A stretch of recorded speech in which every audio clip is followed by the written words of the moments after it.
Heavy with spectacle and theme as it is, Part 2 is often surprisingly nimble. As a filmmaker, Villeneuve has long had trouble balancing plot with picture, but here he almost gets the calibration exactly right. Oh, I can't wait.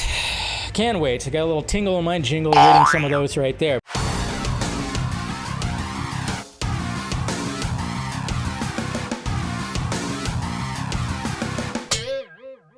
Incoming cinema. That's right, guys. Dune Part 2. This just shows you right here. They didn't release the reviews, and the embargo lift when it came to the reviews of Dune Part 2 didn't happen the week of the movie. I mean, it's coming out next week. Cannot wait. Gonna watch it on the biggest screen possible.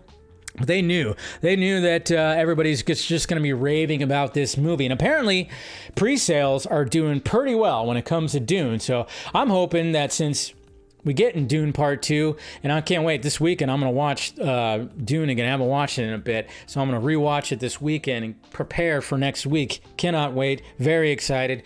But yeah, when it comes to the pre-sales, it's looking pretty good. And hopefully, I hope it ends up being like a bigger box office stream. I mean, obviously, when it came to the first Dune Part 1, that was during the pandemic and stuff like that. But let's go over some of the reviews on, of course, the Devil Fruit site. Certified fresh already, 97%, 113 reviews.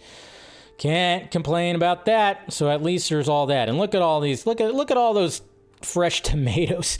You know, I mean, after reading the reviews from Adam Webb, wow, this is going to be refreshing. Blockbuster and IP filmmaking at its finest. Dune Part 2 rocks a script that doesn't shy away from character complexities and does a shockingly solid job of reacquainting viewers with the Dune chessboard while adding more pieces to it. Heavy with spectacle and theme as it is, Part 2 is often surprisingly nimble. As a filmmaker, Villeneuve has long had trouble balancing plot with picture, but here he almost gets the calibration exactly right. Villeneuve's great talent lies, I think, in invocation.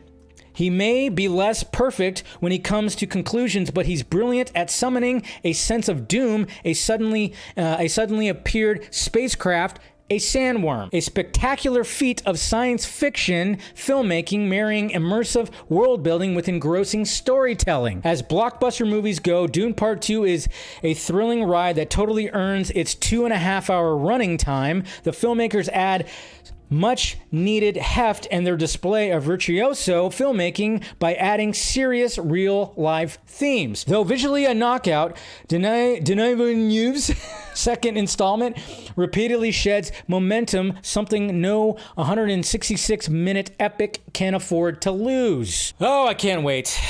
Can't wait. I got a little tingle in my jingle reading some of those right there. But yeah, it just seems like there are people out there, especially when I saw internet reactions, that people were basically saying that, yes, it's better than the first one, which it's supposed to be. I mean, obviously, you want the sequel to be better than the first one. If you've read the book and you know that it's like half the book, it's setting up. It was setting up the first one. So, yeah, it drags a little bit. It's a little slow, even though there was one scene in the first Dune that got removed that I remember reading in the book, and I'm like, oh, I can't wait to see this scene live action, and they didn't have the scene in there, but, that's what's going to happen. But the next one was always going to be about war. It's just going to be about it's going to be about a lot of war that's going to be happening, so I can't wait. There you go. It's going to be fantastic.